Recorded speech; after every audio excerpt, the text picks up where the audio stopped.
não parar, não precipitar e não retroceder. Então dizer para esse cara, sabe quando nós vamos parar? Nunca. Nunca na sua porca vida. Né?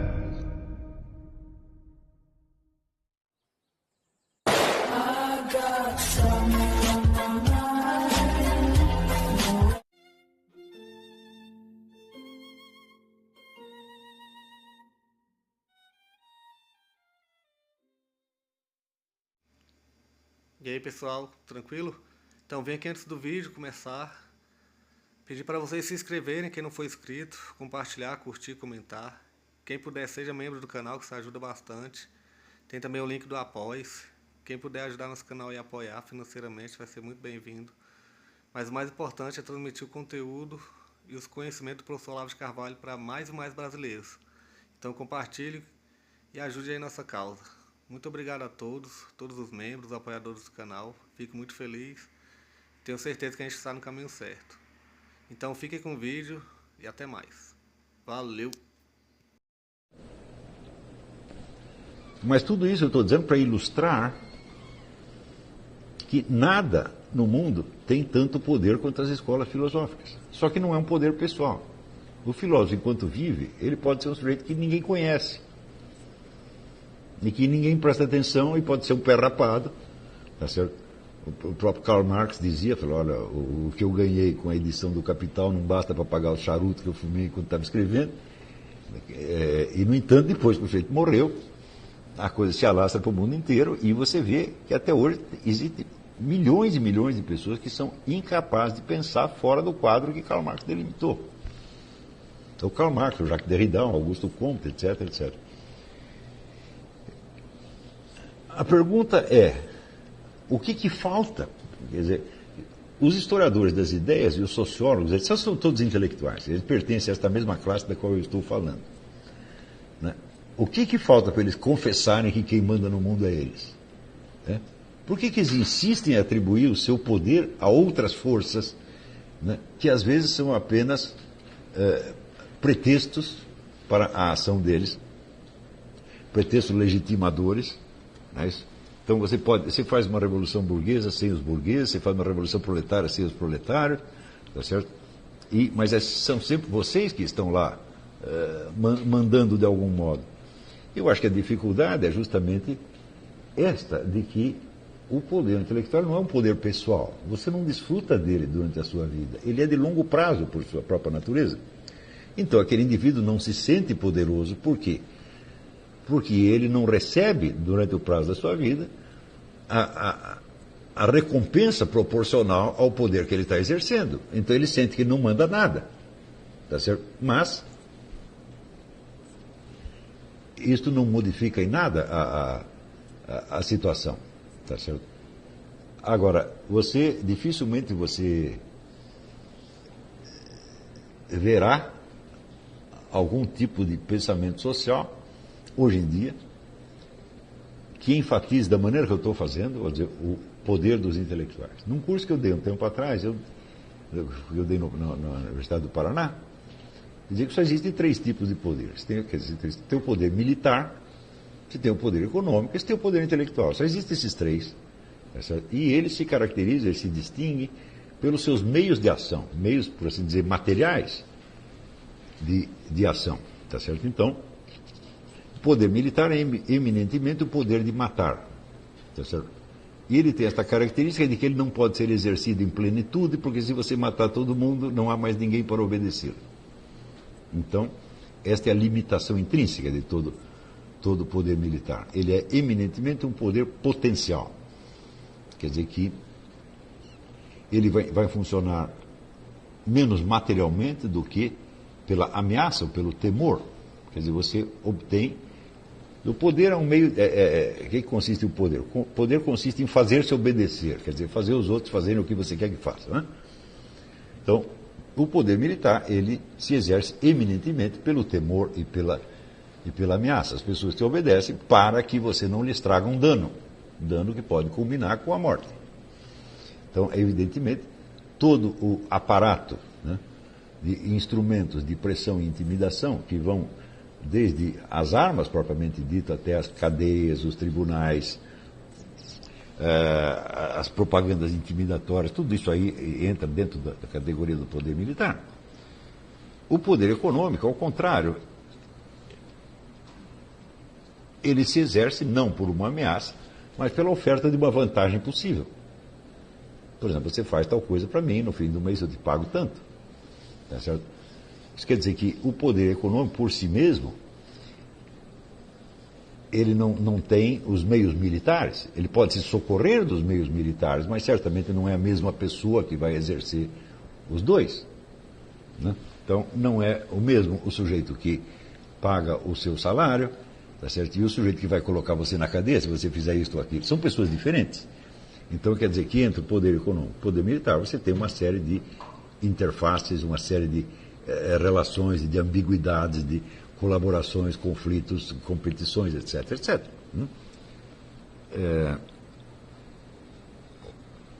E, por fim, você tem o poder intelectual, que é o poder de você delimitar o quadro da mente humana. De você criar esquemas dentro dos quais as pessoas terão de pensar, porque elas não conseguem pensar de outra maneira, elas não são tão inventivas quanto você.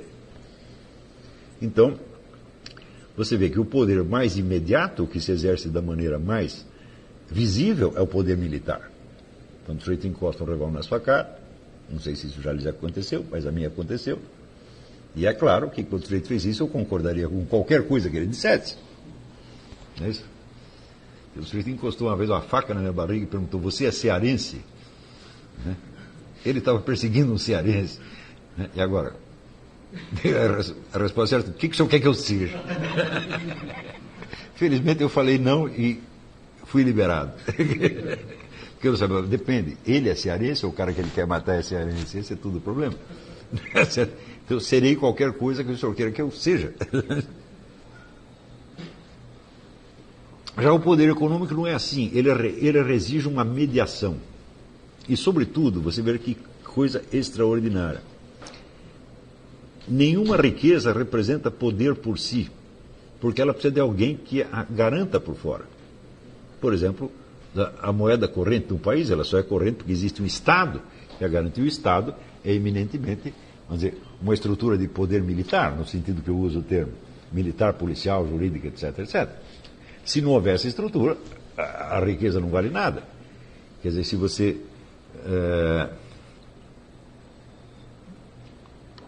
está num lugar onde aquela forma específica de riqueza não significa nada, e não é garantida por ninguém, então você está no mato sem cachorro. Então quer dizer que o poder econômico ele é um derivado do poder militar. Nunca ao contrário. Esta é outra coisa que me parece tão óbvia, mas tão difícil de apreender hoje, porque, sobretudo, as pessoas de classe média que têm dificuldades econômicas, elas idealizam o dinheiro. Né? Se elas tiverem dinheiro, elas terão todo o poder. Né? Eu digo, olha, você já foi assaltado alguma vez? Então, por definição, o assaltante tem menos dinheiro do que o assaltado, e ele assalta o outro justamente porque o outro tem mais dinheiro. Então, basta você ter passado por uma situação desta, você vê que o poder de matar é muito mais eficiente e muito mais rápido do que qualquer poder econômico, e que, portanto, o poder econômico é um poder indireto, que ele se apoia no poder militar, e ele precisa dele desesperadamente. Se você perguntar qual foi a origem, por exemplo, das classes dominantes na Europa, você vê que elas se formaram durante o período das invasões bárbaras, né? Por exemplo, no tempo de Santo Agostinho, né? Quando o Império Romano estava se desmantelando, né? O desmantelamento do Império Romano consistiu simplesmente em que a antiga classe dos optimates, os homens ricos, eram geralmente senadores, eram membros do Senado, membros do governo, e cada um tinha lá a sua fazenda onde ele jamais ia. E tinha lá um monte de escravo trabalhando para ele ficava na cidade. Quando a estrutura de poder se desmantela, eles correm para as suas fazendas e cada um cria na sua fazenda um foco de poder independente para resistir à confusão em torno, e isso é a origem uma das origens do feudalismo. Porém, este núcleo inicial, vamos dizer, da ordem feudal, é muito pequeno em relação ao que ela veio a ser depois. Porque quando as invasões bárbaras, então, em muitos lugares surgiam líderes militares, que podiam ser ou o senhor feudal ou uma outra pessoa qualquer, que resistia eficazmente aos bárbaros e, graças ao seu sucesso militar, se tornava um cara importante e, em recompensa, recebia terras. Né? E estas pessoas são a origem da aristocracia europeia, mais estas do que os antigos senhores feudais romanos, que eram relativamente poucos. Tá certo? Se você procurasse nas famílias nobres europeias, perguntasse quantas têm origem romana? São só uns poucos. Os outros são de origem local. E eles se tornaram ricos não com uma atividade econômica, eles se tornaram ricos pelas terras que receberam em troca dos seus serviços militares. Então, é a origem militar da aristocracia europeia, a origem militar da classe dominante. Né? E essa classe dominante, ela deixa de ser dominante aos poucos, justamente quando ela vai perdendo as suas funções militares.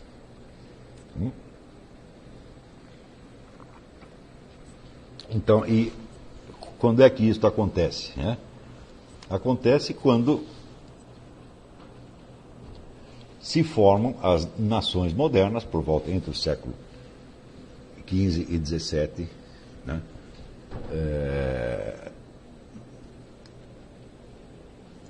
À medida, vamos dizer, que o Império Europeu ele se desmembra, surgem, vamos dizer, nações. Então, os reis, que eram submetidos ao imperador, proclamam a sua independência e criam as suas próprias nações, e para isso eles têm que criar exércitos profissionais. Né? Então, o que eles fazem? Pedem dinheiro emprestado a um banqueiro e contrata um monte de soldados. Automaticamente, a aristocracia perde a sua função militar, porque nenhum dos aristocratas tem dinheiro suficiente para montar um exército que possa competir com o exército do rei. Então, o conflito entre os reis e a aristocracia marca 2 ou 3 séculos de história europeia. Se você, talvez vocês tenham assistido o filme, isso vai desde da Espanha até a Rússia. Vocês assistiram o filme do Sir Eisenstein, Ivan Terrível, assistiram? A briga ali é essa. É ele contra os boiardos que são os aristocratas, e ele, evidentemente, ele tem um exército maior do que todos eles. Então, eles vão sendo destituídos das suas funções militares e cria-se, então, um outro tipo de nobreza, que é a nobreza palaciana, que é o círculo dos puxa-sacos do rei. Quer dizer, aí já foi uma queda assombrosa. Né? Ao mesmo tempo, esse pessoal que não tinha, vamos dizer, funções militares, e cuja única função era formar, né, o círculo dos bajuladores do rei, também não exerce uma função econômica nas suas próprias fazendas. Eles se afastam das fazendas, vão viver na capital em volta do rei. Então, é uma classe ociosa, evidentemente, né? Cuja vida consistia apenas, vamos dizer, de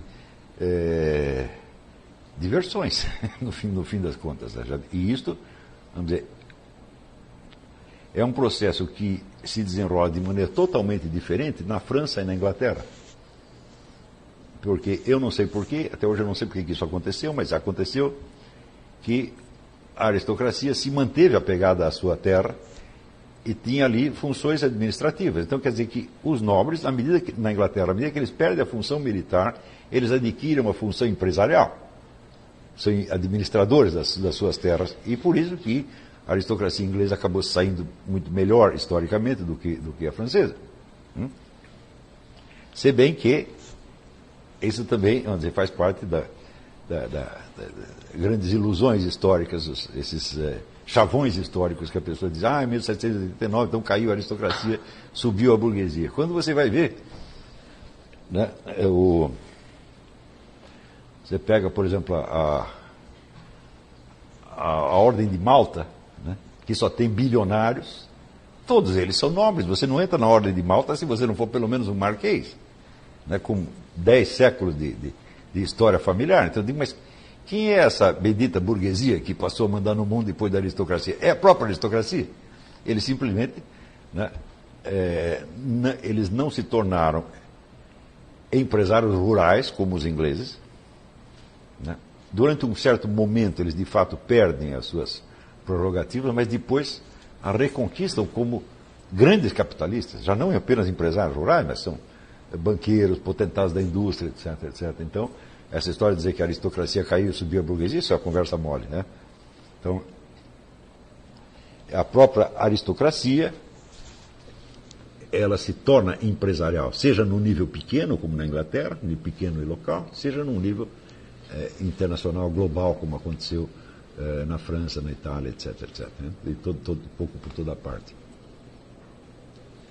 Então, isso é a mesma coisa que dizer que a burguesia, ela nunca foi uma força historicamente ativa. Por trás dela você tem o quê? Você tem ou a aristocracia ou os intelectuais, ou as duas coisas ao mesmo tempo. Então, tudo isso, só para ilustrar para vocês, que das formas do poder, o poder intelectual é o mais durável, de mais longo prazo, e em última análise, ele será sempre o decisivo. Porque você veja, durante o tempo, por exemplo, de influência de Aristóteles, você veja quantas vezes mudou a situação econômico-social. Centenas de vezes. E a influência dele continua intacta. Do mesmo modo, se você pegar a própria influência de Karl Marx, você veja a imensa variedade de situações sociais e econômicas nos países onde o pensamento de Karl Marx exerce uma influência. Não tem comparação. Como é que você vai comparar, sei lá, por exemplo, a Alemanha ultra desenvolvida industrialmente com a China, que era uma economia agrária? Uma coisa não tem nada a ver com a outra, no entanto a influência de Karl Marx foi idêntica nos dois lugares. Né?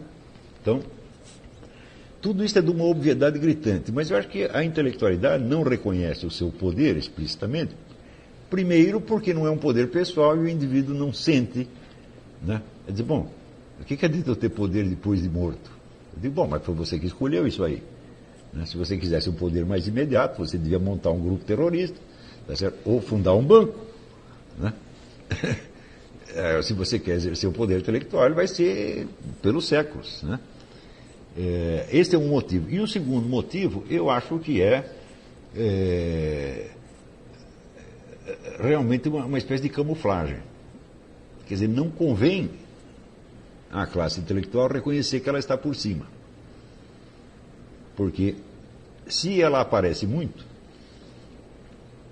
ela adquire um telhado de vidro e pode ser atacada. E se ela é atacada por outro tipo de poder, ela é destruída, como aconteceu, por exemplo, na União Soviética, onde a intelectualidade ou entrava o partido e se obedecia lá ao chefe, ou então era simplesmente dizimada. Então ela perde, né, o seu poder próprio, tá certo? Mas só perde dentro do território da União Soviética, porque se você for ver a influência que esse pessoal exerceu no resto do mundo, como por exemplo Solzhenitsyn, o Alexandre Zinoviev ou outros, é um negócio avassalador. A União Soviética já acabou e nós ainda lemos esses caras, ainda pensamos como eles, né? E pior, se você pensar assim, você pega todos os teóricos do marxismo-leninismo que escreveram livros durante toda a existência da União Soviética, 60 anos. Eram milhões de pessoas. E os seus livros eram publicados pela editora do Estado, vendidos a preço baixíssimo, e todo mundo tinha esses livros. Me cite um. Diga o nome de um teórico soviético do marxismo-leninismo. Sumiu tudo. Eu lembro de alguns porque eu sou um estudioso da matéria e tal, mas sei que são caras medíocres, né? Então, isso quer dizer que toda a cultura marxista da União Soviética desapareceu. Sumiu, foi puf. E o que nós entendemos como cultura marxista hoje é obra de escritores ocidentais. Né? Sobretudo germano-americanos, alemães que vieram para os Estados Unidos, ou então ingleses, franceses, etc, etc. Soviético sumiu.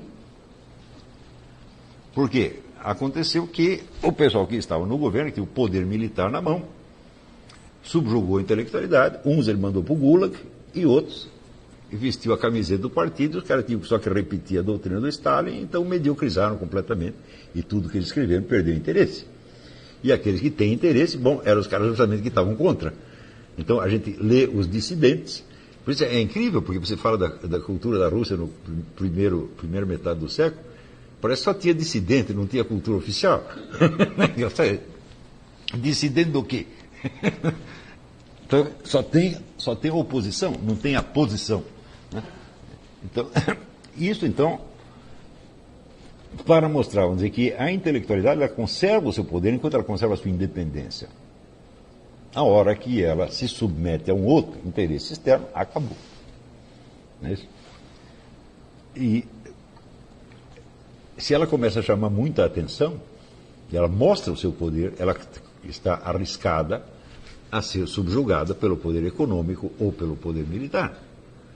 E isso absolutamente não convém. Então eu acho que esse é não que alguém tenha dito isso, mas eu acho que eles têm um instinto. Né? Então, vamos fazer de conta que quem manda aqui não é nós, vamos fazer de conta que quem manda, né, são as outras classes sociais e a gente continua aqui desfrutando da nossa liberdade e do nosso poder póstumo. Né? Então,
Chegamos a mais um final de uma aula, de um vídeo. Espero que tenham gostado.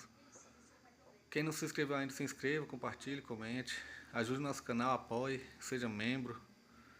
E ajude o nosso canal a chegar a cada dia a mais brasileiros que precisam muito do conhecimento do professor Olavo de Carvalho. Então é isso aí, fique com Deus, até o próximo. Valeu! Então é isso aí, pessoal. Que é o nosso canal. Que são alguns livros que eu já li. A maioria foi doação, mas alguns eu adquiri, professor Olavo de Carvalho. Alguns livros se perderam aí que eu emprestei. Professor Alexandre Costa. A Bíblia Sagrada. 10 lições sobre Karl Marx. Indico a não ler esse livro, que é muito ruim mesmo. Alguns pensadores aqui que realmente, como o professor Olavo de Carvalho disse, não são pensadores. Valeu, tamo junto aí. Apoie nosso canal, seja membro.